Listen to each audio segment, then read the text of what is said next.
Dang it, Rachel. Oh my gosh, Rachel. That's twice you've missed in this mission.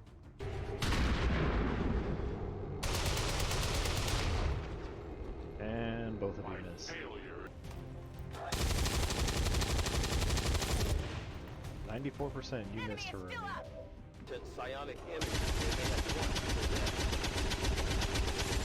Oh my god, Harumi.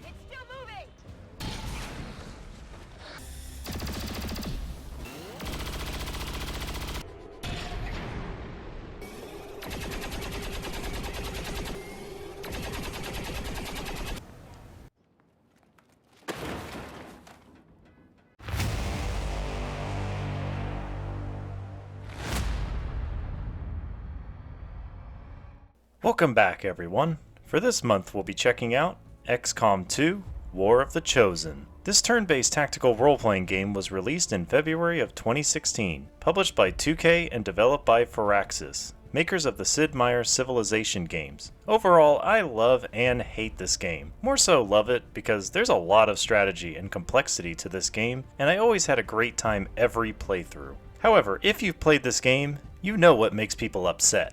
Missing shots. Especially when it looked like the odds were great. In other playthroughs, I had a 99% chance to hit, but somehow it missed. I quit playing the game when that happened. I was so mad. Despite that, I've replayed this game at least 10 times. It's that great of a game, and I'll even say it's one of the greatest games ever made.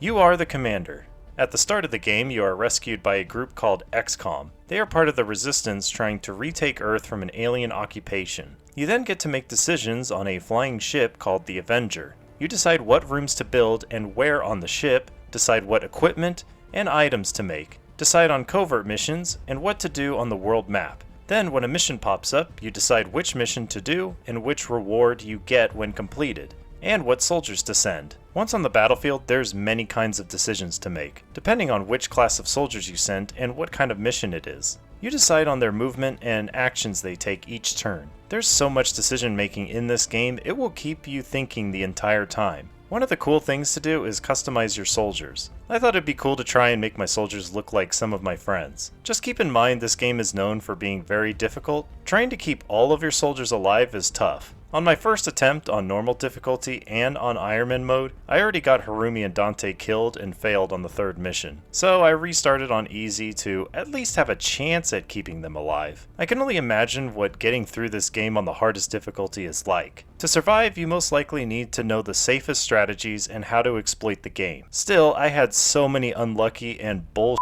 moments that I just couldn't accept, and I would reload a save. I just didn't have the heart to let a soldier die because of bad RNG, which stands for random number generator. It's for the best not to get too attached to your soldiers. Also, I should mention the game did crash on me at least 5 times during this playthrough, but the game does autosave each turn, so you aren't set back that far. However, it is still annoying when it happens and relaunching the game takes several minutes. By the way, XCOM is short for Extraterrestrial Combat Unit. As usual, we're going to go through the story, so spoiler warning, what I liked and disliked, and any funny or awkward moments that happened to me during my playthrough. Let's go miss all of our shots. Rachel, this is the time. On the move. This is the moment, Rachel. I need you to come through with me. You got a 62%. That is really good. Oh my god, thank you, Rachel. Thank you. Thank you, Rachel. Some quick history. The first XCOM game was XCOM UFO Defense in 1994, developed by Mythos Games and Micropose.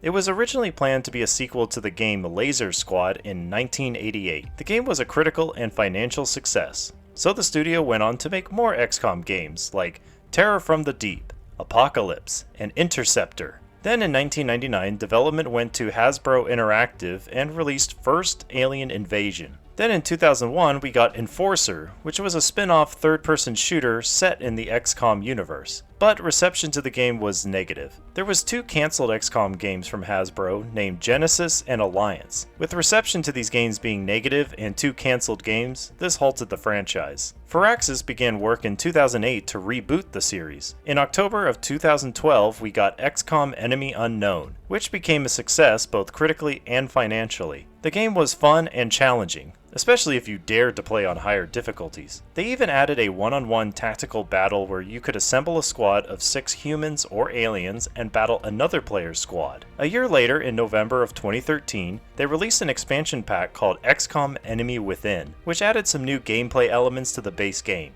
Also in 2013, we got a spin-off game called The Bureau, XCOM Declassified, a tactical third-person shooter, but this was made by Irrational Games. The game got mixed reception, and turns out it was in development hell since 2006. 3 years later, we got the sequel, XCOM 2. Even though the first game had a happy ending where you successfully defeat the aliens and prevent them from taking Earth, XCOM 2 tells an alternate story where the League of Nations betrays XCOM by surrendering Earth to the aliens shortly after the invasion. The game takes place 20 years after this event. XCOM 2 was such a great game, it surprised me they decided to give us an expansion in August of 2017, War of the Chosen. This added a lot of new gameplay elements, like the Chosen, who are powerful henchmen with strengths and weaknesses, 3 rebel factions with their own unique playstyles, 3 new enemy types to fight in combat, a bond system, and research breakthroughs, just to name a few. Of course this expansion got great reviews for adding new stuff to an already great game. Lastly, 4 years later, in 2020, we got XCOM Chimera Squad, which I played for a little bit, but I didn't like the changes they made. As I tried playing it, it just made me miss playing XCOM 2. The game involves you controlling a mix of human and alien special forces soldiers trying to keep the peace in City 31. I'm sure one day I'll give it another try. Let's move on to gameplay. I'm going to try and summarize a lot of the game, but bear with me because there's a lot to talk about. We will start here on the Avenger. There's many rooms available at the start. There's a research room where you decide what technologies to research first. This is Dr. Tegan, your lead scientist. You pick from a list of things to research. Some take longer to complete than others, but sometimes it might be worth the time. Some of these unlock new upgrades like weapons, armor, and new items for your soldiers to use in combat. Each time you finish researching something, there's a chance for a breakthrough, which means a one-time research pops up and you need to research it now, otherwise it will disappear. These give small permanent upgrades, so you need to decide if it's worth spending a couple days researching something that will give you an extra 1 damage, extra equipment slot, or 1 extra health upgrade. It might make the difference on the battlefield. Then there is the engineering room. This is where you spend supplies to build the items and upgrade your weapons and armor. This is Lily Shen, your chief engineer. She mentions about her father, who was the chief engineer for the commander in the previous XCOM game. Then there's expanding your facilities. First you spend supplies to clear the rubble, then decide which rooms to build first and where. Some places, like a power coil, will grant you bonus power if a power room is built there. As you play the game and get more engineers, you can use them to clear the rubble and build rooms faster. There may even be upgrades to rooms where you need to assign an engineer to get the bonus. There's other rooms, like the Soldier tab, to look at your soldiers. Feel free to change their names, looks, colors of their armor, and weapons. As they get experience from killing aliens on the battlefield or from covert missions, they will level up. Every class gets 2 choices, and one side generally follows a specific playstyle, but you can mix and match abilities and passives to what you want. The Specialist focuses on healing, reviving, and getting rid of negative effects on allies, while the right side is for combat and hacking enemy robots. The Ranger focuses on being good with a sword or a fast, stealthy soldier who can run up to enemies, shotgun them, then run away to safety. Grenadier focuses on explosives to destroy cover, or shooting at enemies to shred armor and make it easier for allies to hit the same enemy. Finally, there's the Sharpshooter that focuses on sniping from high up and far away, or up close and shooting with a pistol at enemies. The other important room is the Bridge. This is central. He helps you keep XCOM together and tells you about Advent, the alien occupation forces. This is the map of the world. It's divided into 16 regions. You'll have main missions to accomplish in order to advance the story. There will also be missions that appear and you have the option to do them, but early and mid-game you are going to want to do all of them as they appear. In the late game, there were times I had everything researched, built all the best equipment, built all the best gear, and everyone was max level, so I really didn't need to do some of these missions. However, you do need to keep in mind some of them might lock you out from a region. You can unlock all of them if you have enough contact points, and you need to spend intel to make contact. Once you unlock all the regions, and you build a radio tower to increase the amount of supplies it generates each supply drop, you will unlock a unique bonus on each continent, like increase the number of breakthroughs, making contact is instant, have a chance at an extra Xcom or Advent soldier on a mission. Random stuff pops up on the map for you to collect, like an engineer, soldier, supplies, intel, etc. When you decide to take on a mission, you then pick which soldier to send. You also can make any last minute changes, like what equipment to give them.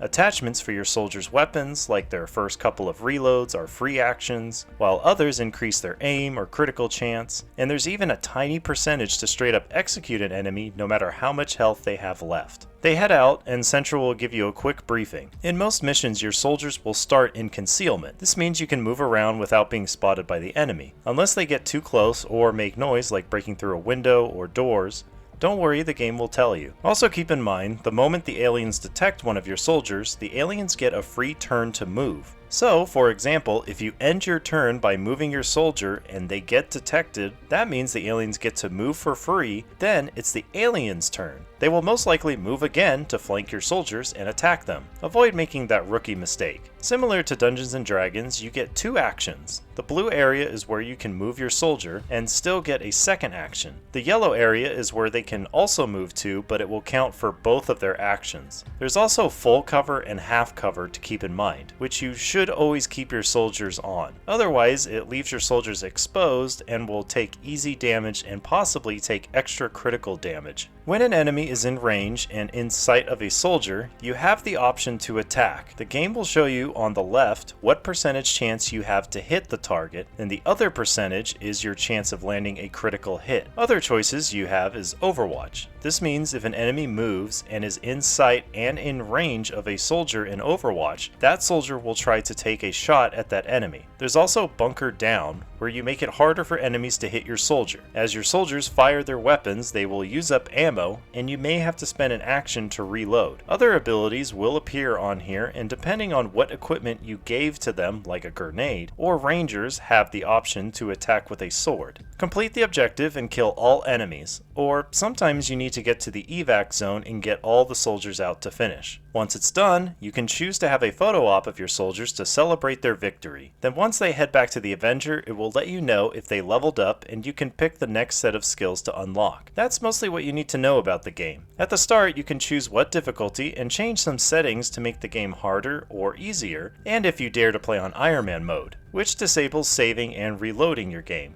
It only saves the game when you leave and resumes when you come back, so every decision is final. Alright, time to get on with the story.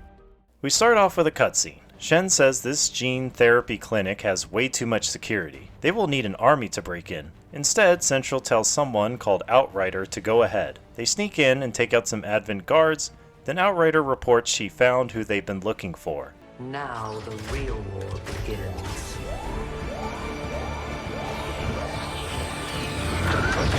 Then we get some Advent propaganda. One to keep note of is this guy, the speaker. Central then coordinates with another Xcom soldier. He creates a distraction while the other soldier plants a bomb. This is where the tutorial starts, but I skipped it since I remember the controls to this game. Our first mission is to plant explosives to an Advent stage. The first set of soldiers is Cliff, Mike, Nikki, and Rachel. Nikki got the first of many kills to come. These are Advent troopers. They are simple enemy units that will find cover, try to flank your soldiers, and do their best to shoot.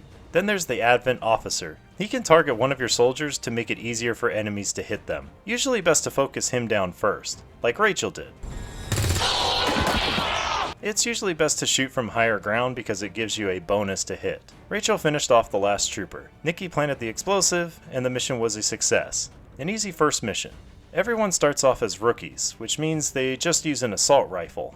After they get their first kill, they become squaddies. That's when they get assigned a role. Cliff became a sharpshooter and primarily focused on pistol abilities. Rachel is smart, so specialist was her calling, and I had her focus on the medic abilities. Mike was assigned the Grenadier, and he seemed like the type of guy who loves blowing stuff up. Nikki is a badass and got chosen to be a Ranger. Her strength and agility makes her ideal for slicing aliens in half with a sword. While collecting some supplies on the world map, a guerrilla ops mission popped up, so I assigned a fresh new squad consisting of Lara, Dominic, Harumi, and Jared. This mission involves getting to a computer and downloading some advent files, as well as taking out all the enemies in the area. There is a turn timer of when I need to have downloaded the files, otherwise I fail the mission. So I set up the squad into ambush position. We see a tall alien called the Sectoid. They have special powers like mind controlling one of my soldiers, so watch out for them. I let Jared get the first shot, then Dom finishes the Sectoid. The trooper moves up only to get flanked by Lara. Harumi hacks the computer and gets the files, but reinforcements are coming. Awkwardly, the final squad is standing right here. They must be listening to music with noise-canceling headphones because they haven't moved or heard any kind of noise. After some movement and back and forth shooting, Jared got up close to an officer. Yeah, shoot him through the wall. At least you tried, Jared. Jared felt terrible, so he literally put the gun into the Sectoid's face. 85%, Jared. What could possibly go wrong? Okay, just not kill him. Which means Harumi had to run over and finish it off, leaving her exposed, which the officer took advantage of and landed a critical hit, knocking her down and began bleeding out. But Laura was able to finish him off. The squad was able to get Harumi to safety. After getting back, Jared became a specialist and I had him focus on hacking. Since Harumi survived her wounds, she was assigned to be a Grenadier and focused on shooting to shred armor. Dominic became a sharpshooter and focused on becoming the best sniper. Lara became a Ranger. Her small and fast agility was great for shotgunning and staying in concealment. We then get a cutscene of this guy known as the Council. He represented the Council of Nations back in the first game, but since there is no council, he's just helpful at finding information for you in Xcom. He tells you about missing people. He can't find out why or where they've been taken.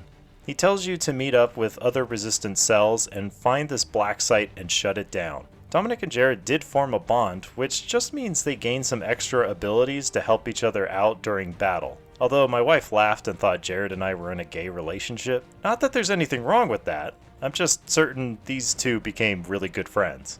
I spent some time clearing debris and researching some upgrades, then a cutscene plays of Central talking to the faction leader Volk, who is in charge of the Reapers. They are not happy to meet up with their rivals, the Skirmishers. For now, the Skirmishers gave Central intel on where the commander was, which the Reapers helped rescue the commander, which we saw from the beginning cutscene.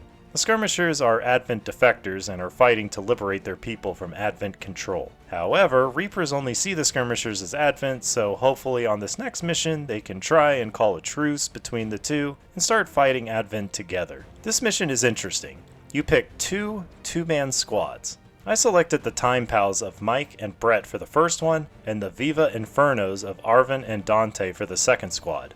Brett and Mike meet up with the Reapers. This is Elena. She offers alien food to eat and assures you're safe here. Then see a group of Reapers appearing from cover, then you hear some screaming in the distance. Your presence already disturbs them. We must move quickly. Reaper units are special. They have a different form of concealment.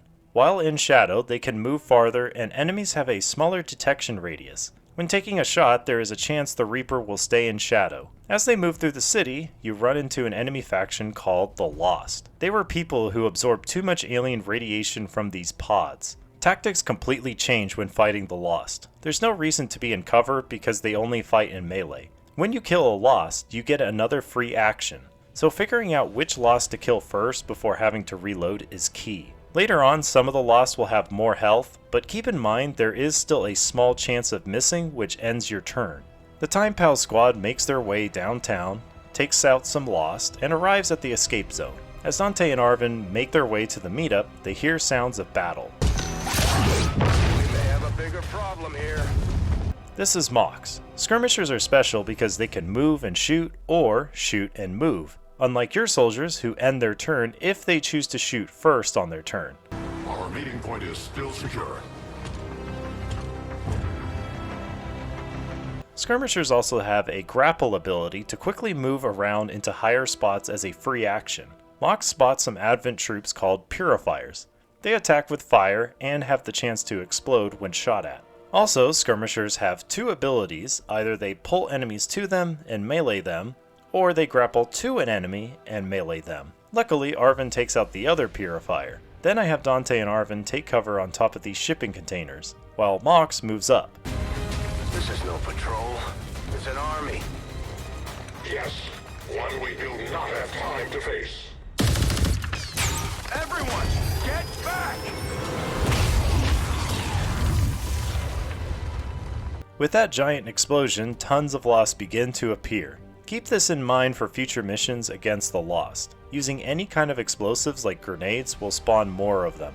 Mox regroups with Arvin and Dante while they provide covering fire. One thing you can do is have a soldier stand on the ladder to prevent the Lost from climbing up. You just need to hold out for a couple of turns, then a new exit route opens up. The Viva Inferno squad makes its way over, but gets ambushed by a bunch of Lost. Arvin takes out most of them, then Dante finishes off the last one, and then they make it to the escape zone. A cutscene plays of Mox and Elena antagonizing each other. The way I see it, we have two options. Join forces and kick the Elders off our world, or kill each other here and now. The choice is yours.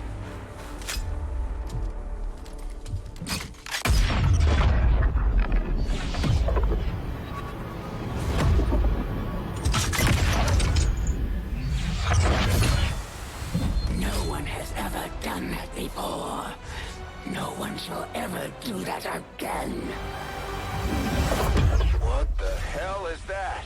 This area has all 6 soldiers together. The assassin chosen is tough to fight. When she appears, the game will show you her strengths and weaknesses. The best way to deal with her is sending out soldiers to find her and reveal her position. Otherwise, she will run up and knock out one of your soldiers, then run away. She doesn't trigger Overwatch, so all you can do is hunker down and hope for the best. Brett was unfortunately chosen.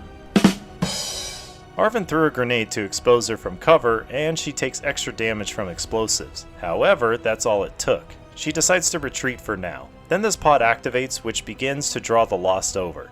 So now we just need to make it to the extraction zone. There's lots of Lost in the way, and plenty of soldiers got a chance to take out some of them. Eventually everyone makes it to the zone, triggering a cutscene. The dropship arrives, and Mox tells Elena to hurry and get on board while he holds off the Lost. After she does, and Mox tries to make a run for it, Time to return home, traitor.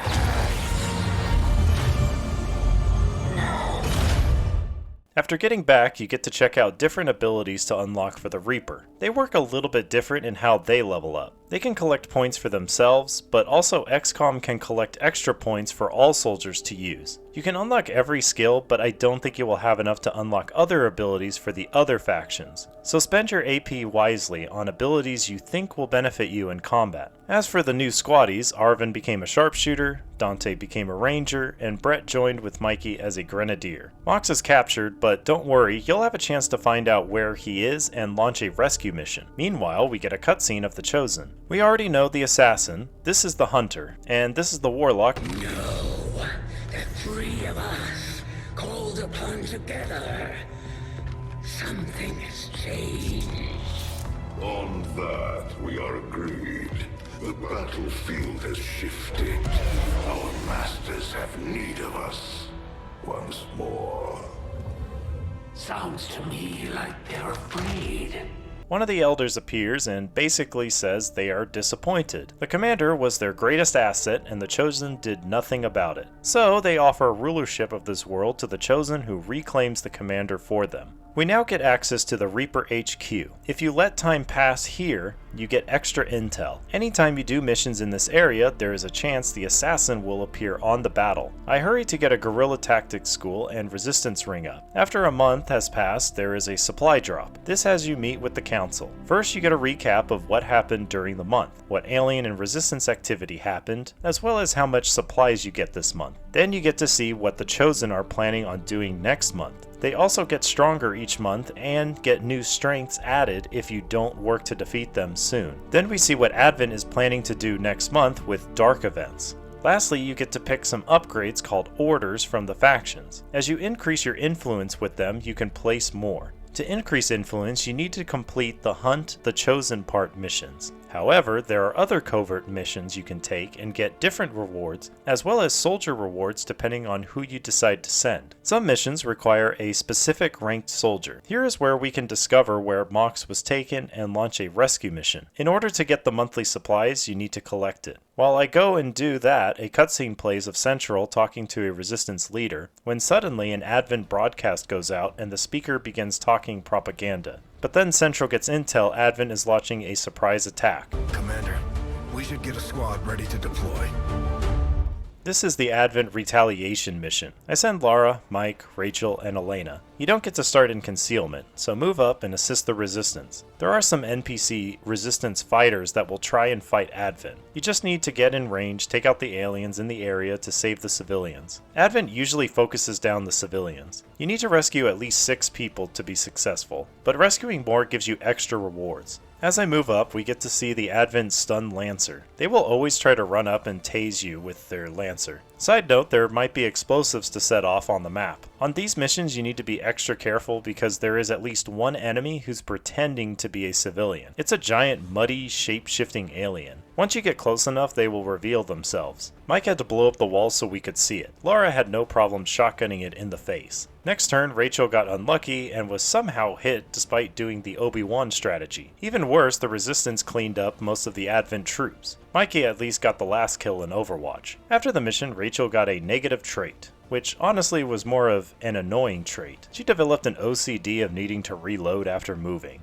These can randomly happen after taking damage, but there is a way to get rid of them by building an infirmary. Sometime later, after researching alien biotech, it triggers a cutscene. Dr. Tegan explains his research into the chip he removed from the commander. It worked like a conduit, sending information to the commander with battle tactics. And now the doctor needs to do an autopsy on an Advent officer. Then, sometime later, the council dude contacts you again about information he uncovered. Some kind of Advent project called Avatar. They don't know what it is or where the main facility is. But if the enemy succeeds, it will mean the end of everything. This is a game over timer. You cannot at any point let this bar fill up. Over time, more Avatar facilities will appear and add to it. You just need to make contact in the area and launch a mission to destroy it. There are other ways to lower the Avatar project through covert actions. There were some close calls with this bar almost filling up, so make sure you keep track of this. Another guerrilla mission popped up, so I sent Elena again because I was sure the assassin would appear this time, along with Dom, Dante, and Harumi. The objective here was to plant an explosive on a transmitter, but you have a short timer. Luckily, there are power relays scattered around. Destroy those to add more turns to the timer. Dom goes for the first shot and easily takes out the trooper.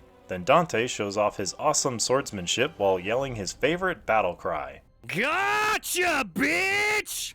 Later, Elena moved up and took a shot at an alien and didn't get revealed. The aliens took cover inside and the squad moved in. That's when Dante got shot at, but it missed.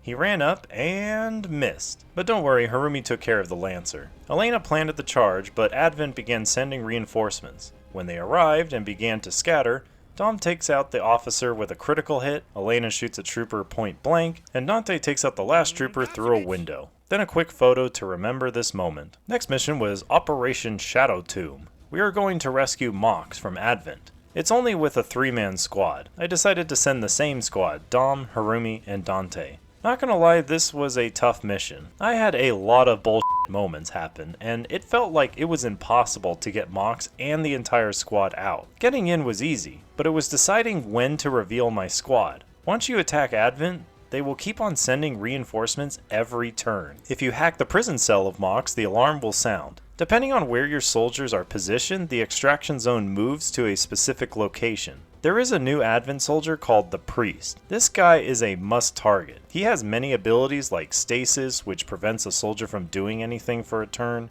or just straight up mind controls your soldier, or he empowers one of his other troopers. They even have a chance to sustain themselves, which means they will survive with 1 health. Generally, you have to focus this trooper down before he creates a lot of chaos to your soldiers. It didn't seem to matter if I ran for it. Lancers will just catch up and stun me. After about 5 restarts, I finally got a break from the endless priest reinforcements. I was able to move away and conceal Dom and Dante so they won't get attacked as they run for the extraction zone. Harumi took the long way around with Mox and was able to get there safely. Finally, we got Mox back, which means we get the Skirmisher HQ unlocked. While waiting here, you build things faster. This might be good in the early game, but there's so much stuff you should be spending your time collecting. Dr. Tegan finished his research with the Advent Captain. He found the chip to be similar to the Commander's. Basically, the Commander was sending tactical information to the captains to give orders, which shows a network they could exploit. Now they need to hack an Advent officer in the field. I will need to construct a skulljack and use it on an Advent officer in battle to get access to the Advent network. A supply raid mission appeared, so I sent a 5-man squad of Nikki, Rachel, Lara, Mike, and Cliff. We just need to clear out all enemies in the area and avoid destroying the supplies. I got everyone into position. Mike landed the first shot, which blew up the purifier. The priest took cover by the supplies. Cliff tried his best, but missed. However, I didn't know if you miss, there's a chance you could actually hit the supplies, which destroyed it. So a quick retry, but this time Mike launched a grenade, and this time it blew up both purifier and the priest. However, the assassin decided to make her appearance this time. Nikki took a shot and it hit a new type of enemy. This is called the Viper. It likes to spit poison and grab your soldiers and slowly damage them over time. First, Mike blew up the other purifier, and then Nikki went up and sliced the Viper to death. Then I moved up the squad in anticipation for the assassin. I then took a chance and had Lara dash up ahead. She was able to spot the assassin. First, Rachel threw a grenade to blow up her cover. Then Nikki landed a critical shot, and Cliff landed the final blow. Tried to fall today. The elders would have me suffer a fate worse than death. I must retreat for now, but we will not be apart for long.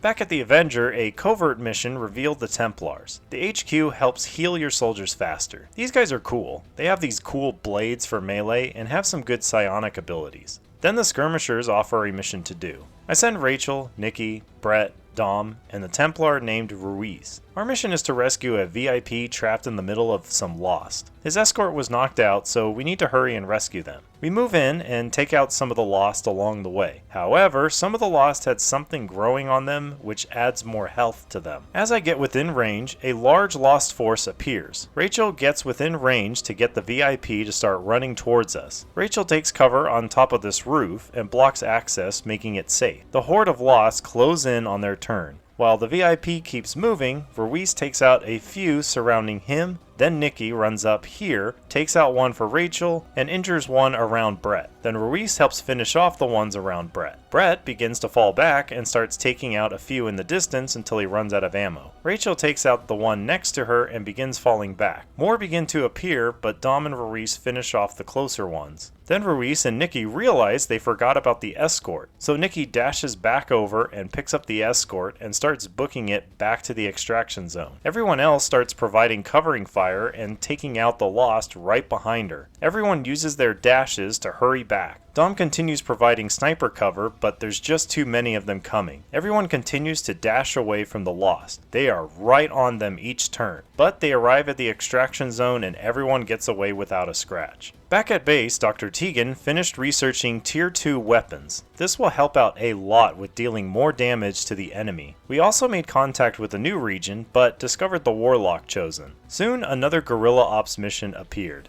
I sent Dante, Arvin, Ruiz, Rachel, and Eric on this one. They just needed to protect a device. Here we see a new kind of mech. These things don't take cover, but are the most annoying because they will deal AoE to any soldiers too close to each other. Anyway, Eric starts the fight off by firing a grenade launcher to open the wall, also blowing up the purifier, which dealt enough damage to destroy the mech. Then Dante did his usual thing. Gotcha, bitch! And Ruiz finished off the last alien. That was the fastest and easiest mission ever. Back at base, I did finish researching plated armor, but I made a mistake and sold off all the trooper armor, not knowing I needed that to get this armor upgrade. So many soldiers stayed on tier 1 armor a lot longer than they should have been. Soon a retaliation mission appeared. I dispatched the same squad except replaced Dante with Mox. As the squad got into position and moved up, we encountered a new alien called the Muton. These guys are not for attacking in melee. They usually will block the attack and smack your soldiers back. So only shoot these guys from range. Mox and Ruiz take out the mech, but then we get our first encounter with the Warlock chosen. The Muton moved up and threw a grenade on Ruiz and Mox. Arvin is still getting used to combat because he missed both of his shots. But then Rachel landed a nice critical, leaving the Muton with 1 health. Ruiz took a chance and was able to finish the Muton off with a melee strike. The squad moved up, Rachel healed Ruiz, but Advent was taking out civilians. The Chosen then summoned a spectral zombie. These things will explode, so get your soldiers away from them before killing them. However, Ruiz was not afraid. He ran forward, met another Advent squad, and charged straight in at the Lancer and took him out in 1 strike. While Mox grappled up to a tower and attacked the mech. He got lucky with his special ability to attack twice, finishing off the mech. I gave Arvin another chance, and while he did hit the spectral zombie, he didn't kill it. So Rachel had to use her turn to finish it. Meanwhile, Eric went to rescuing civilians. Good job, Eric. Finally, the Warlock got within range. Ruiz saw his target and ran straight in and straight up one-shotted the Warlock with a whopping 16 damage. Then the last enemy, a shapeshifter, revealed itself. Arvin took a shot, dealing some damage, then Mox finished it off. Back at base, I continued to upgrade everyone's weapons, did some more covert actions, and made contact in new regions. The Proving Grounds room was operational, and I was able to start construction on some experimental equipment. Then I felt it was finally time to find out what this black site is. I set off on Operation Steel Fist. Elena, Mike, Dante, Rachel, and Brett were sent on this one. We just needed to find out what this Advent black site is all about. Early on, we ran into some Advent, so I positioned the squad and took them out. You'll notice this facility is littered with stasis pods containing humans inside. This can't be good. However, unexpectedly, the Assassin Chosen decided to join the battlefield. As we moved closer to the facility, eventually Elena found the assassin. Mikey started off by blowing her and her cover up. Brett landed an attack on her, and Elena landed the final blow. However, it revealed her, and she was standing right next to a turret, which almost killed her. She then took it out and got healed up by Rachel. The squad moved up and saw all the victims were being processed into some kind of liquid. There looked to be some kind of vial we could take back to base for analysis. First, the squad took out the aliens inside and discovered a squad of sectoids. Dante sliced one up. Gotcha, bitch! Then Mike blew up another trooper and damaged a sectoid. Rachel finished it off. Brett used his grenade to damage and expose the last one, giving Elena the chance to kill it.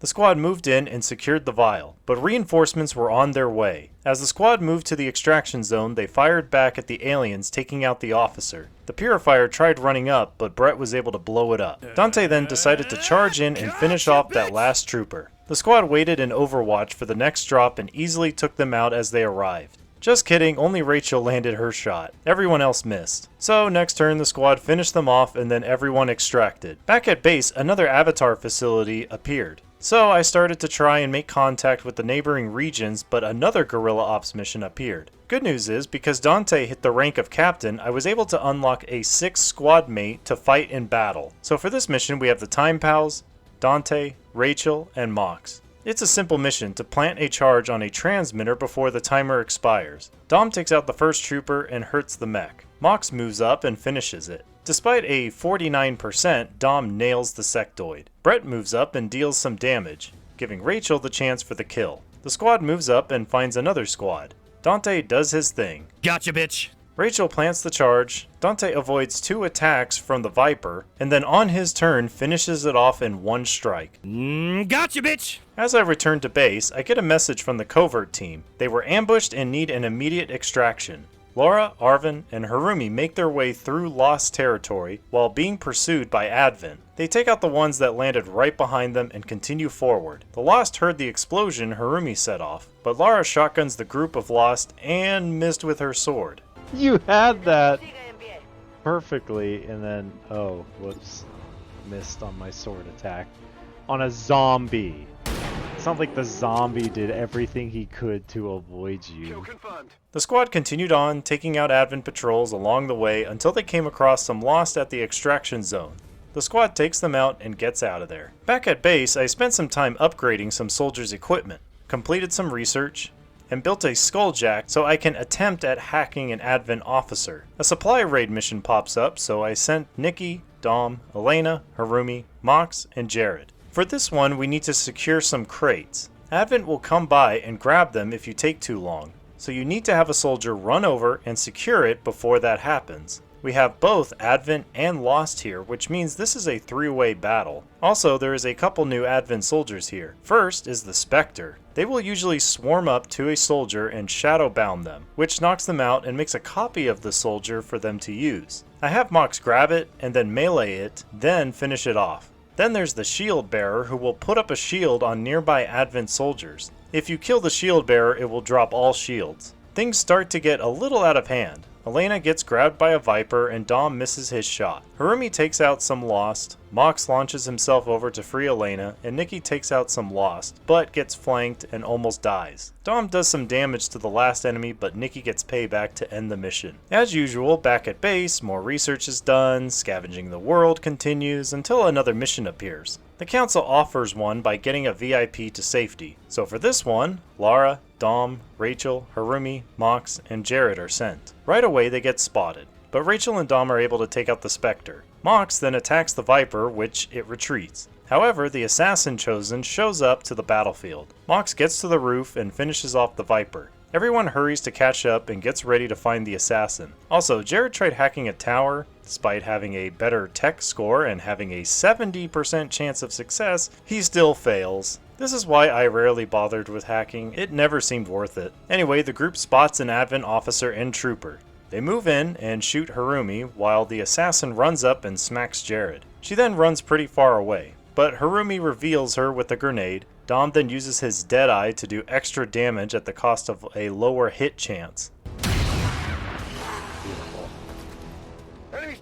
Rachel took out the trooper, while Jared injured the officer so Laura could go in and hack the officer. After that was successful, a new enemy appeared called a Codex. These guys are annoying, with their psionic bomb. It disables all weapons and will explode on the next turn, so you need to get everyone out and then reload to fix their weapon. However, the Codex was easy to finish off by having Mox grapple across to the other side and smack it. After taking damage, the Codex will sacrifice half of its health to clone itself. Dom is ready for this clone while Laura finishes off the original. The squad and the VIP make it to the roof to extract. More work was done at base and things seem to be progressing well.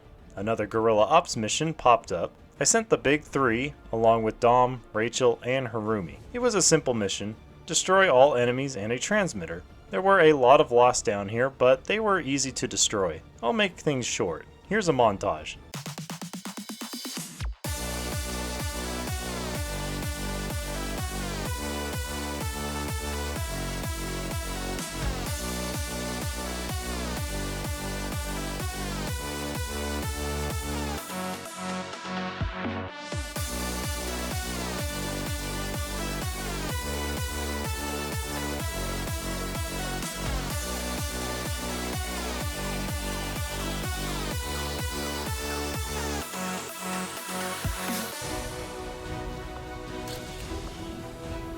Let's talk about a more important mission. The Warlock is leading an attack on a Resistance base. The big three, as well as Dom, Rachel, and Dante, head over to stop it. Now we encountered the Berserker. This thing has a lot of health and will obviously try to melee attack anyone. Firstly, some Resistance soldiers damaged the Muton. Elena got in close and finished it off. I unlocked a powerful ability for her. So long as she kills her target, she will never be revealed. Dante ran up and attacked the Berserker. Then Ruiz finished it off. The squad moved up to the next area of survivors. Dante and Ruiz took out a Muton, then Ruiz moved up even further, so Mox could use their Bond ability to take out a weak Muton.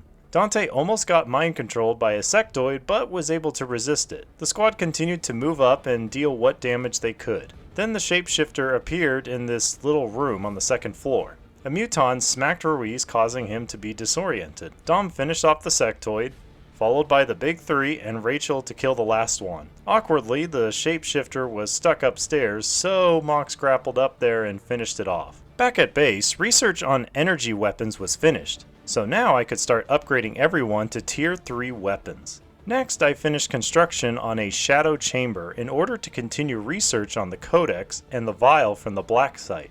Sadly, the assassin sabotaged the Avenger. The only damage she caused was one of my scientists was wounded. With the Avatar project getting very close to completion, I knew I needed to start taking out those facilities.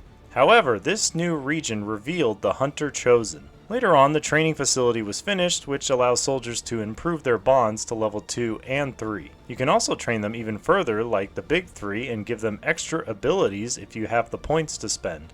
Eventually, a guerrilla ops mission popped up, so here we go again. The Big 3, Rachel, Dante, and Harumi were sent. And the game crashed. Okay, let's try that again. We need to protect a device. So I moved everyone up, and Dante gets the first strike on a shapeshifter. However, both decided to move too close to Dante. He has the Blade Storm ability, which allows him a free melee attack, thus killing both shapeshifters. Ruiz was jealous, so he ran up and attacked a Lancer. Harumi focused on a Berserker on the rooftop. Rachel took out the shapeshifter, but Elena missed her shot. Mox then moved up to grab the Lancer and finish him off. The Berserker jumped off the roof, only to get slashed by Dante. Gotcha, bitch! Then he ran in to finish off the last Lancer for the win. Getting back to base, both Dante and Dom finally hit the rank of Major, which means we could finally do the last part of finding the chosen strongholds. I sent Dante, Arvin, and Elena to investigate, then did some upgrades of everyone's weapons until the game crashed again. I then attacked the Avatar facility with Mox, Dom, Rachel, Ruiz, Harumi, and Nikki. The squad moved up and encountered an Archon. These flying aliens have quite a lot of health, but suddenly, out of nowhere, came this strange-looking berserker called a Berserker Queen. Harumi took a shot at it and hurt it a little bit, but every time you do an action, these ruler aliens get to do an action. As you can see, it has a lot of health. It tried to hurt Ruiz, but somehow it missed and knocked out the Muton nearby. Dom then took a Deadeye shot at it. Ruiz then parried the next attack. Nikki then ran up and attacked the Archon, which the Queen then went after Nikki but also missed her. Then Rachel moved up and the Queen then charged at Harumi but also missed. Wow, I am getting really lucky here. Rachel took a shot at it. The Queen must be so angry it can't land a single attack on any of my soldiers, it's summoned a portal. Mox lands one more shot before it runs into the portal and disappears. Then the aliens get their turn and hurt Nikki and Rachel. Dom then finishes off the Muton and Harumi takes out the turret. Everyone reloads, Rachel heals herself, and the squad moves up to the base. Mox then moves on to the spot to plant the charge. When he gets spotted by troopers and a mech, Ruiz attacks the first trooper and Harumi straight up executes the mech because of her attachment. It's a 5% chance to kill any enemy no matter how much their health. Dom finishes off a trooper and Nikki finishes off the shield bearer. Mox plants the charge and everyone gets away. Just as everyone got back to base, the council sends us on another mission. We need to capture or kill an enemy VIP. Everyone moves out, and first Brett one-shots the Codex enemy. Then the Hunter Chosen makes his first appearance. The mech then drops some bombs on Mox and Brett. I ordered Brett to try and destroy the floor beneath the mech to have him fall. Brett destroyed the first floor, so I had to send Mike over to destroy the second floor. They were successful, but it didn't do as much damage as I thought. So Mox ran up and missed, leaving Cliff to also miss, requiring Laura to come out of concealment to finish the mech off. The Hunter hadn't revealed himself yet, so I moved everyone up. Laura ran up on here to this roof and spotted a Lancer and another mech. The Hunter then appeared and trank shot Laura, knocking her out. I then used my turn taking out the Lancer and tried to attack the Hunter, but he was tough to hit. Brett could have gotten Laura up, but he decided to take out the mech. Mike then tried to take out the floor underneath the Chosen, but that didn't work. Ruiz was able to land one attack on him. The Chosen then ran over and extracted information from Lara, then teleported away. The squad then picked up some loot, and Mike knocked the VIP out and carried her away to the extraction zone. However, reinforcements arrived, so everyone prepared for them in Overwatch, taking out the shield bearer and mech, leaving Mox to shoot the purifier, then Cliff finishing it off. Then everyone extracted. Back at base, Intel told me another one of those ruler aliens were located at a new Avatar facility, and the assassin sabotaged the Avenger again. Good news is that I finished researching Tier 3 power armor. The skirmishers then sent us on another mission to do. Harumi, Brett, Lara, Nikki, Mike, and Cliff were sent out. A simple mission to rescue a resistance operative and get them out. What could go wrong? First set of enemies were easily taken out. Mike took out the mech, while Cliff and Nikki killed the Archon. Everyone reloaded and set up on the door. ready for whatever lied on the other side. Harumi opened the door, and it was the Berserker Queen with 38 health left from the last time. It was so angry because of our last encounter, it charged straight into Harumi's face. She had no other choice but to shoot it. Wait, she just executed it? That's right. Oh my god.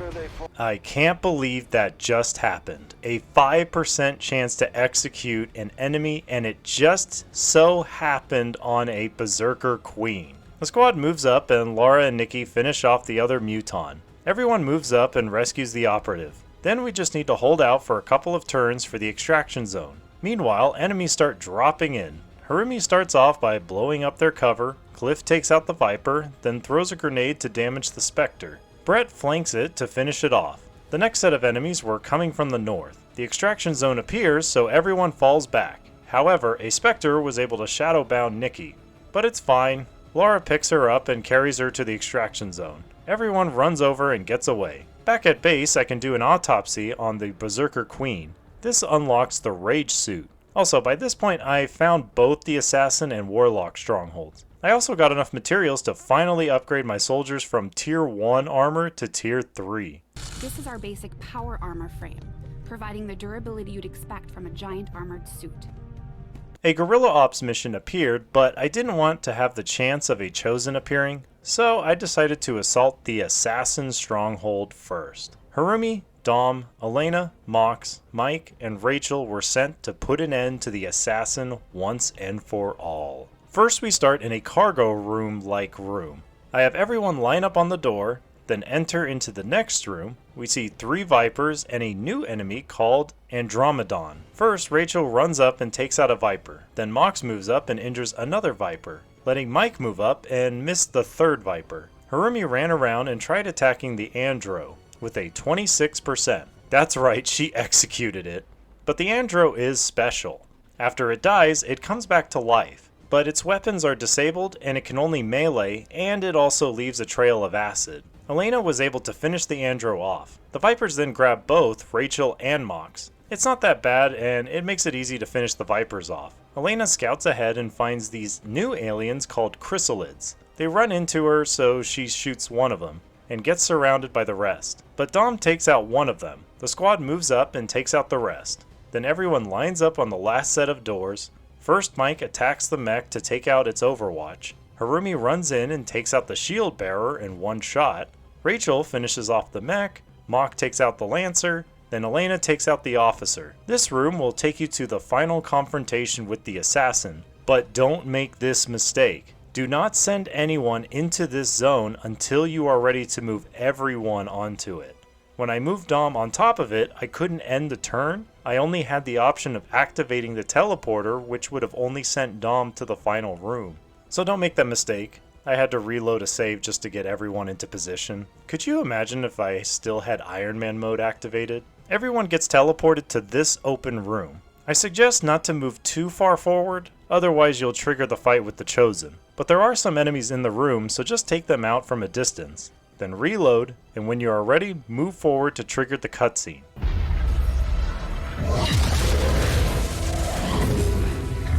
At last, a true battle. You have done well, Xcom. Know that you have earned a good death. I first have Mox move up to spot her, then attack her.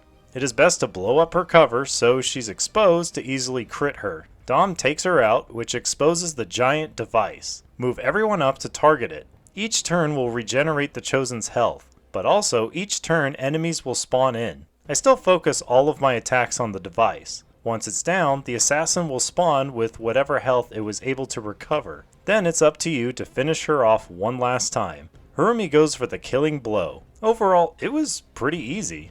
I felt like I should have gotten to do this mission sooner.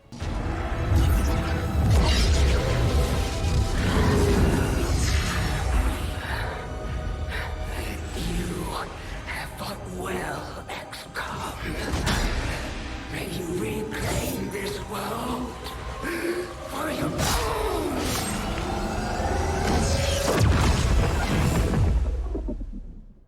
With that, we can now research to be able to use the assassin's sword and shotgun.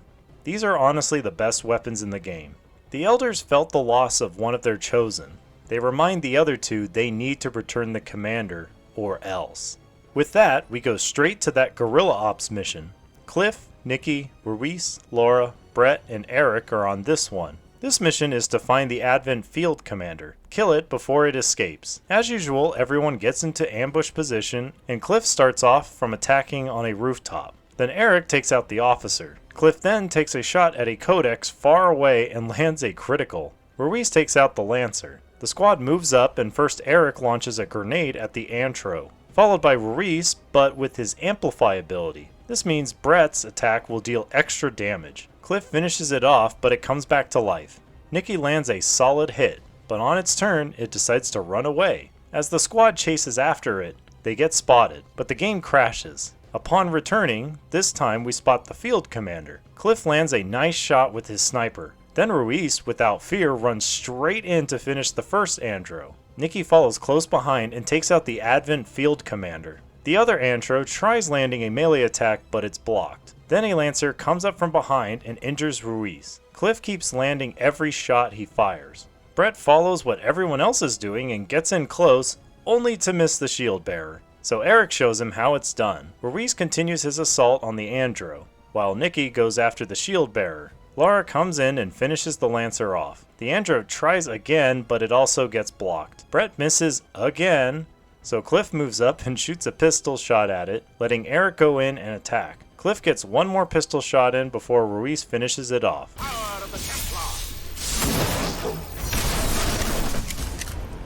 At this point, most of the missions were straightforward without much happening, so I'm going to skip over some missions and only talk about the important ones related to the story or any interesting ones like introducing new enemies. Let's go straight into the attack on the Warlock stronghold. I sent Ruiz, Dante, Lara, Mox, Dom, and Harumi. It's the same kind of layout, drop in a hangar-like set of rooms, clear out each room of enemies, then get to the teleporter room. Dante got to use his Reaper ability to take out a bunch of enemies in one turn with his sword. However, he was set on fire and got punched by an Andro. When they got to the teleporter room, it was full of mutons and an Andro, but it was not a problem, especially with Dante taking out all three of the mutons. The squad teleports in and takes out the first set of enemies, then gets ready to take on the Warlock.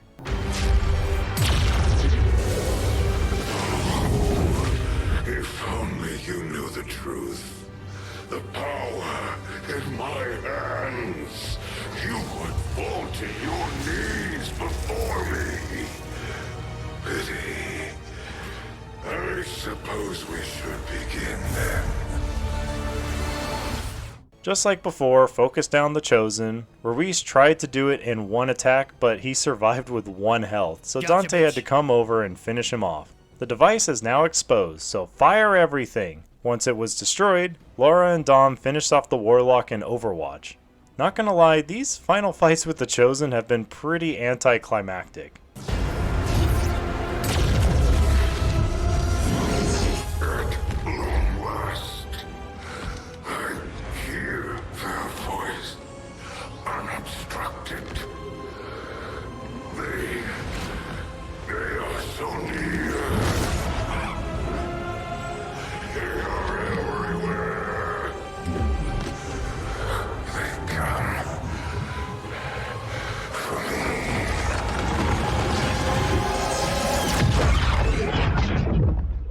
Meanwhile, back at base, Shen and Tegan are experimenting on the Codex in the Shadow Chamber. They have a moment where they are getting some coordinates, but then the Codex attempts to block further access by destroying the Avenger. Tegan was able to get a bunch of data from the Codex. Shen also saw a location she got from the Codex and puts it on your map to investigate. I don't think we're gonna be able to do that again. I chose to take out another Avatar facility, but there's a chance for another ruler alien to be there. This time I took Nikki, Mike, Rachel, Ruiz, Dom, and Arvin. Sure enough, as I take out the first group and slowly get everyone into position, a Viper King shows up. Ruiz strikes first blood. It misses Arvin and moves closer, so Nikki goes in and hits it with her sword. It then wraps around her, Mike moves into position, then unloads into it with a critical hit. It knows it can't win, so it makes a portal and escapes. I then move up my squad to the base and prepare for what might be inside. As I stack up on the door, Nikki attacks a giant robot called a sectopod with her sword and shuts it down for 2 turns. Wow, Nikki, you are a f***ing badass. Then Mike used a grenade on the group of enemies, followed by an attack to shred the armor on the sectopod. This gave Dom the chance to blow it up. Once Rachel planted the charges, everyone got to the extraction zone and escaped. Back at base, Tegan and Shen finished researching the Black Site vial. Long story short, they find out tens of thousands of missing civilians were melted down into the material that's in that vial. Shen isn't sure why or what they are doing with that stuff, but she can find out where it's going. Instead, I decided to go put an end to the last chosen, the Hunter. I sent Dante, Mike, Rachel, Lara, Dom, and Harumi for this one. As usual, the first room was easily cleared out. Then the portal room had tough enemies guarding it, but my squad had killed so many aliens at this point it was almost routine for them. They teleported to the other side, killed the small squad, then get into position and take out the last chosen.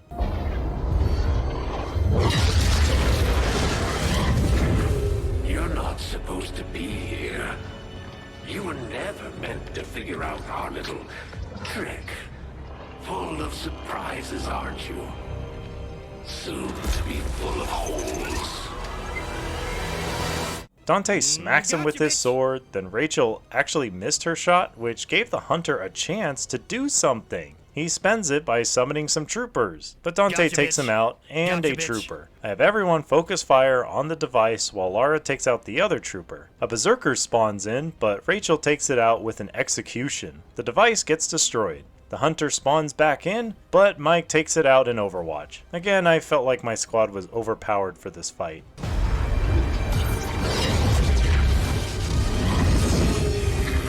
Have to admit, didn't see this one coming. So, this is what it feels like to be afraid. Not my style. A few days pass and Tegan finishes researching the encrypted codex. He discovers information about the Elders, and that they have some kind of disease that degrades their skin. It appears for centuries the Elders traveled from planet to planet, enslaving aliens and taking what DNA they could to prolong their life. Until now, they discovered something within the human race. However, he wasn't able to get enough information. He will need to access a fully functioning codex. So now we need to skulljack a codex during battle. We got that chance when the Templars offered a mission to rescue some survivors from a city. I took Mox, Mike, Elena, Laura, Nikki, and Harumi. A lot happens here, so let's walk through it. Right away we encounter a codex and 2 mutons. So I have Laura run straight in, skulljack the codex, then some kind of alien teleports in called an avatar. Unfortunately, a muton ran too close to Mox, so he melee striked the muton, which got blocked, and the muton knocked Mox out. Firstly, I had Harumi take out one muton, then Mike take out the other. Nikki landed a blow on the avatar. It then teleports somewhere else. So Elena flanked and shot at it. It teleported again, and then on its turn, it mind-controlled Harumi. Elena was able to shoot at it again, and now Alara came up and finished it off. With all that noise, the Lost began to move in, but the squad was able to move forward and find the survivors. However, the Viper King decided to join this battle. Mike tried to shoot at it, but it grabbed Mike with its tongue. Nikki saved Mike and tried to attack it again, but instead, the Viper King froze both of them. Harumi landed another attack on it with just 2 life left. The Viper King then opened a portal and was about to escape again. Lara came out of concealment and finished it off once and for all. Despite getting grabbed by the other Viper, Harumi then saved Lara from the Viper's grip. Lara then shot both Lost and finished the Viper. That drew more Lost towards the squad. Mike then fired his minigun around, taking out all the Lost in the store. The squad tried to move out, but ran into another alien squad and some Lost. Took them out, then began moving the survivors to the extraction zone. I even sent one of my new soldiers to go pick up Mox from the start. Everyone was successfully rescued. Back at base, I began making contact on the east coast to attempt the Black black site mission, but a UFO tried attacking the Avenger, which it was successful. It was some kind of EMP missile which Shen was able to restart the ship. However, the aliens dropped some kind of EMP device preventing the Avenger from taking off. We're gonna have to do this the old-fashioned way. Destroying that spike is our only chance at getting out of here. We can't let the aliens take this ship. So this mission is a do or die type. We need to destroy the device and get everyone back to the ship to win. I send Dante, Rachel, Dom, Mike, Mox, and Harumi to start. Don't worry, more of your soldiers will enter the battlefield as the battle goes on. I get everyone set up and slowly make my way towards the disruptor. Alien forces are making their way towards the ship. First, Mike launches a grenade into a bunch of them for a free turn, then hits a mech on top of a hill. Then Mox finishes off the mech with a whiplash. Harumi takes out an Andro, but it comes back to life. Cliff arrives on the battlefield to kill an Archon. First Dom hits the Andro, and then Mox finishes it off. With Mox's extra action, he kills the other Archon. Dante shows off his skill with a blade to one-shot a second Andro. Rachel helps out to hurt it a little bit. As enemy reinforcements arrive, Dante finishes it off with a blade storm. Cliff misses with his sniper shot, but Dom removes the overwatch from one of the mechs. Harumi then uses her grenade to expose some advent. It gives Rachel the chance to attack a Spectre. Mox during this time hurts a mech. Dante then activates his special ability and takes out 3 enemies in one turn. For the aliens, the mech moved up and attacked Rachel. This caused Dante to go into a panic, but it worked out because he retreated and he killed the mech. Rachel was able to heal herself and restore Dante from panicking. Mox then grappled ahead to take out a Viper. Dante then moved up. Cliff was able to land a critical with a 37% chance. Nikki, the badass, came to join the battle. Dante then fired at the Andro. It ran up to attack him, but Dante striked first with his blade storm. The Andro unfortunately missed its attack. Together, Mike and Mox was able to destroy the disruptor. Now just to get everyone back to the Avenger. Harumi was able to take out the Andro for Dante as he retreated. Enemy reinforcements dropped in, but my soldiers kept making their way back to the Avenger without issue. Back at base, I was able to finish researching the Hunter weapons and the Viper King armor. Shen finished building the Rage suit, which I gave it to Nikki, the badass. We've only got one of these things, so be careful with it. Just because you look like a berserker doesn't mean you can go charging off into combat like they do. And later on, the Viper King armor for Dante. I'm not entirely sure how much of this armor is new material and how much of it Tygan cut right out of the Viper itself. We haven't exactly tested it either, so good luck out there. The soldiers completed a number of missions without issue. Mike was given a war suit. The UFO that once took down our ship had landed, and I sent a squad to go secure it. Back at base, I invested heavily into experimental ammo. This created many different types of bullets, like setting enemies on fire, or putting acid on them, or simply ignoring any armor they may have. There is a build a robot type option, so you can bring your own mech, but I never found them useful. I'm sure a fan of this game will let me know in the comments how wrong I am about that. My sharpshooters finally got their tier 3 weapon. I also finished construction of a Psi lab, but only one soldier was capable of becoming one. He took on a new identity of Phil the Viking. He proved to be very effective with his psionic powers like mind control. Also on this mission, we encountered a new enemy, a Gatekeeper. This giant orb-shaped thing has a lot of health and armor when it's closed. It'll open up and cast abilities. Dante made short work of it. On another mission, Phil was even useful at putting a sectopod into stasis, giving the squad a chance to move in and surround it, making it easy to destroy. As months went by and many missions were completed, I had contacted all the regions. It was now time to finish some primary missions, starting with the black site data coordinates. I sent Nikki, Elena, Phil, Ruiz, Dante, and Dom. This is a long map. First is an outer defense of turrets. Easy enough. Then a Lancer and Archon show up but are quickly dispatched. Then moving up, there was a squad of 3 in the corner of the map hiding. I had Dante run over and shoot the mech to take out the Overwatch, giving Nikki the chance to use her Reaper ability to take out 2 of them and injuring the priest. Not to worry, Ruiz made sure he wouldn't survive. They came across a bridge and spotted a Spectre and Archon. Dom was still catching up and getting into position.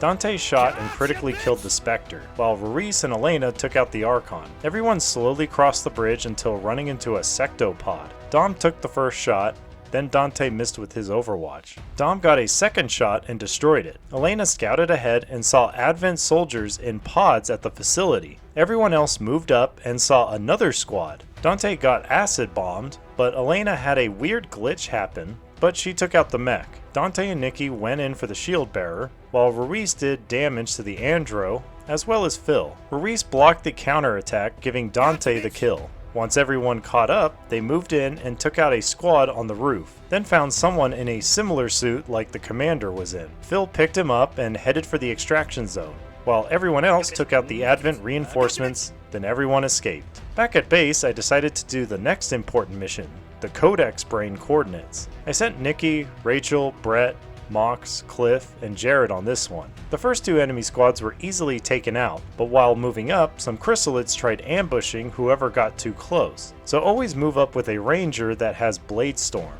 Cliff makes his way up a cliff and spots some kind of portal, which a gatekeeper appears through. Brett makes sure to shred some armor off it, giving everyone the chance to kill it. Nikki moves forward, taking out the remaining ambushing chrysalids, while Cliff, shooting from a cliff, finishes off the last two enemies. I finished researching the Advent body. Tegan gives a lot of information, but basically the aliens are using humans to bond with other human DNA. The reason for using humans instead of something like a muton is because humans are specially gifted with psionic sensitivity, which makes us great hosts for the Elders. I then sent a squad to take out an Avatar facility, and it went very well. Easily took out the aliens, Nikki planted the charges, then discovered the last ruler alien called an Archon King. It got hit by a lot of overwatches, and Brett even set it on fire. It grabbed Rachel and took her up into the air, but Cliff shot at it to free her. It opened up a portal, but Rachel got one last shot in before it left. I then got everyone extracted and blew up the facility.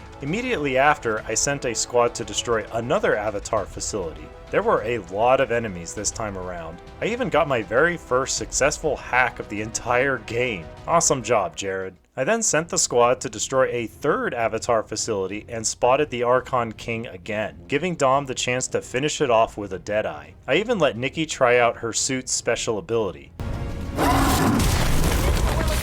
The squad moves in, planted the charges, and got back out. Back at base, Shen and Tegan finished researching the gateway. They opened it up and were going to send Rover in to test it. They discovered some kind of place on the other side, and as Rover went in, it got spit back out. Tegan says the portal tried to detect an organic signature, which is why it got rejected.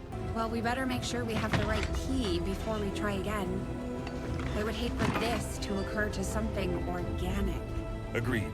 I then got Tegan to do an autopsy on the Avatar body. He explains this body will be the key to traveling through the gateway, but we need it to be alive. Central says they don't have time to find another one, let alone capture it. Shen suggests another option.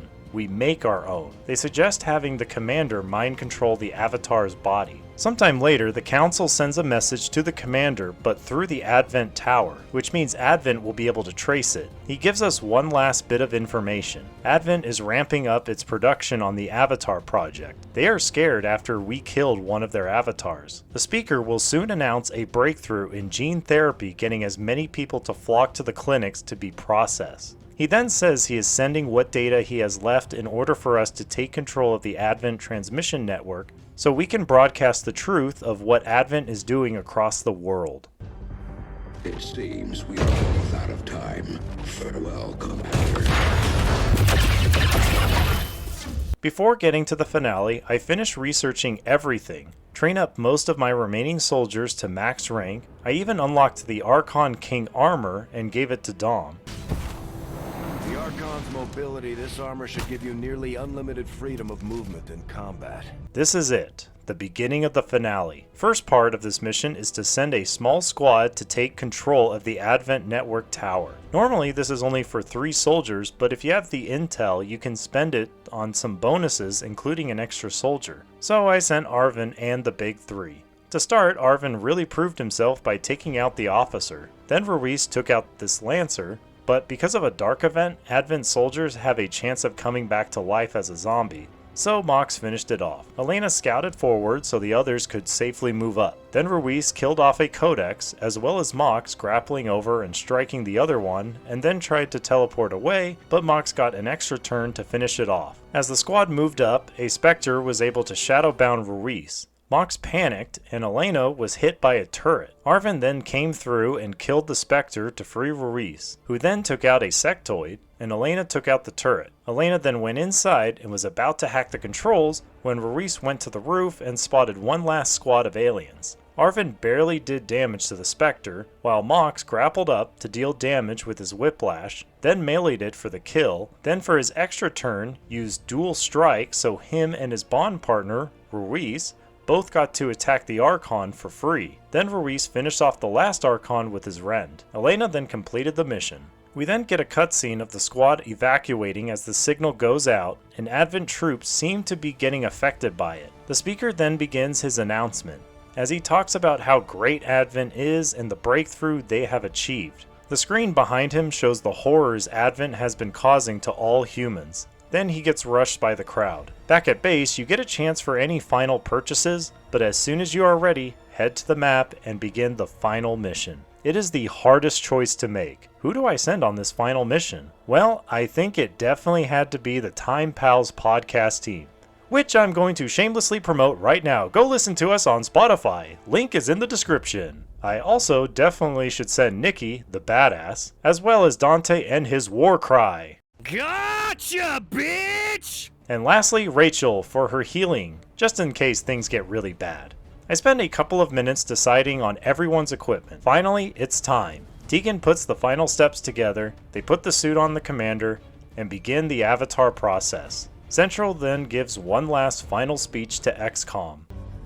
Advent is a lie, and their time is up. They've got a full-fledged war on their hands now. While the aliens struggle to contain our world, we're gonna make a move on theirs. It won't be easy.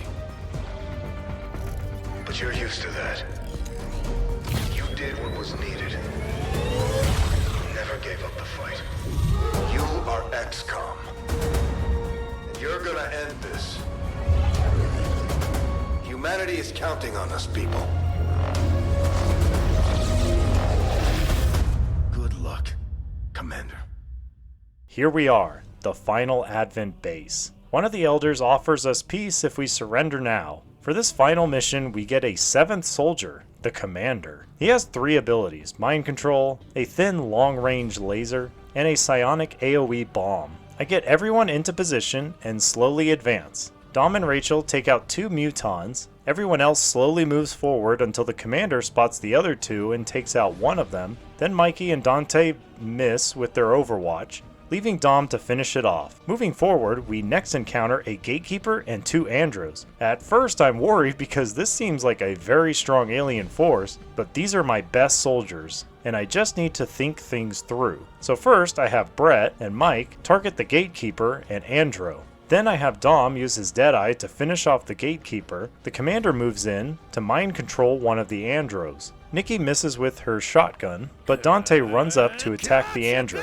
It tries to run away, but Dante kills it with his Blade Storm. I have the Andro try attacking the other one, but it misses. Dom finishes off the other one, while the squad takes out the mind-controlled one. Then everyone reloads and moves up. They encounter a group of Vipers. Brett takes out one, Dom takes out the other, Nikki takes out a third, and Dante takes out the last one. Things seem to be going smoothly, until Dante shot at a squad of mechs, 2 red ones and 4 white ones. Mike moves up to launch a grenade on the 4 white ones. This lets Nikki use her Reaper ability to cut down all the mechs except the last one managed to survive with 1 health. So Dante helps her out. I moved Rachel up too far and she got spotted by another group. The Commander then tried out his Dimensional Rift ability. The Codexes tried attacking Nikki but didn't do anything to her. The squad then takes out all the aliens. Everyone reloaded and moved up again. Next they spotted a squad of sectoids, which were easy to take out with Dom being high up and each kill lets him attack again. However, on the aliens' turn, 2 sectopods revealed themselves, which the first one took a few Overwatch hits. Brett started off with one of them to shred some armor, while Mike helped shred the rest of it. Dom finishes off the first one, then dead-eyed the second one. The commander then used his rift again to attack the 2 remaining mechs, which Nikki and Dante used the opportunity to finish them off, but Nikki missed, so Rachel had to help finish it off. Then we advance to the final room. Then the elders spawn in an avatar of their own. So we need to take out 3 avatars in this room. Good news is we take them out one at a time. So everyone reloads and slowly moves forward until we see the first avatar. Nikki charges straight in and hits it. The avatar teleports, so Dante rushes over to attack it. It teleports far away. So I split my squad up to go left and right. The commander attacks with his psionic lance to hurt both archons in a line, giving Brett the chance to kill one of them. Then 3 codexes spawn into the room. The avatar moves in, but Mike misses. It then attacks the commander, and the other archon flies by Nikki, which she takes out with her blade storm. Then some chrysalids spawn in. If I don't take care of these enemies, I could easily get overrun. I have Dom Icarus jump to the center of the map in a high place to take out the avatar. This gives the team time to take out the other aliens in the room. Brett, Nikki, and Rachel take out the chrysalids,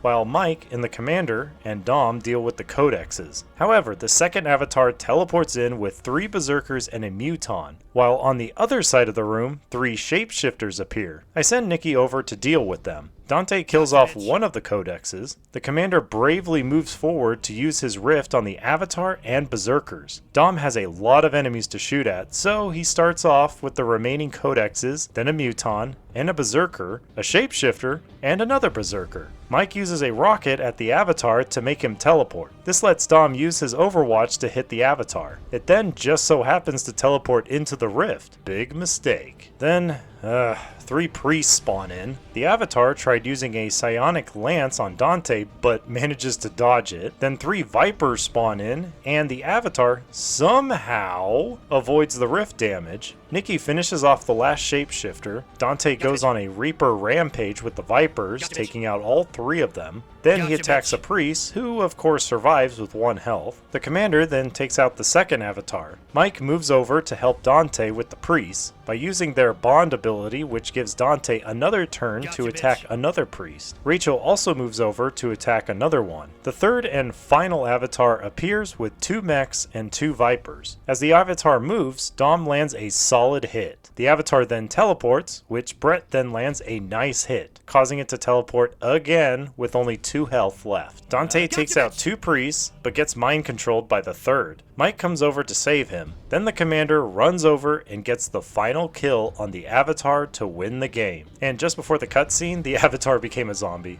The squad tries to make a run for the gateway to escape, but the portal closes on them. Shen, tell me you've got a plan B here.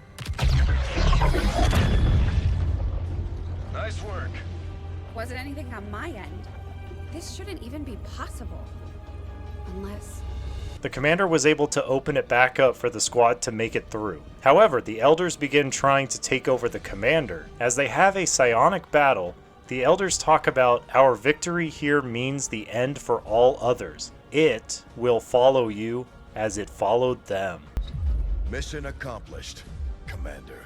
The final cutscene shows all over the Earth people are rising up and fighting Advent. However, we are shown something on the ocean floor. This might be whatever the elders were warning us about. Then we get shown the Reapers, returning to the cities, the Skirmishers accepting more Advent defectors, and the Templars are gathering for something. We won but a battle. Now the real war begins. In conclusion, XCOM 2 War of the Chosen is still a frustratingly awesome game. The early and mid points of the game are tough to get through, but once you get your soldiers to tier 3 weapons and armor, it becomes pretty easy. I think the team did a great job with this progression system. If you think the late game is too easy, there is actually a mod called Long War, which makes a lot of changes to the game and makes the late game much harder. Now, I know people have mixed feelings about save scumming. It's just, I don't like this kind of gameplay where you can play with the optimal strategy and still lose soldiers, all because you were just unlucky. I can't accept that, and that's why I probably will never play in Ironman mode. I can only accept a loss like that because I made a mistake or for my lack of skill. I'm just glad the option is there for players to decide, and we should all play games how we want because, last I checked, video games should be played to have fun. Still, I highly recommend this game to everyone if you haven't. Not sure what I'm gonna do for next month, so check back next month to see. I hope you enjoyed the video. Please like and subscribe to help grow my channel, and comment below on what you thought. Also check out my other videos. Listen to me on the Time Pals podcast, and I launched an Etsy store to try selling some merch. I even got myself a ShadoSpartan mug for drinking my coffee in the morning. Thanks again, and I'll see you in the next video.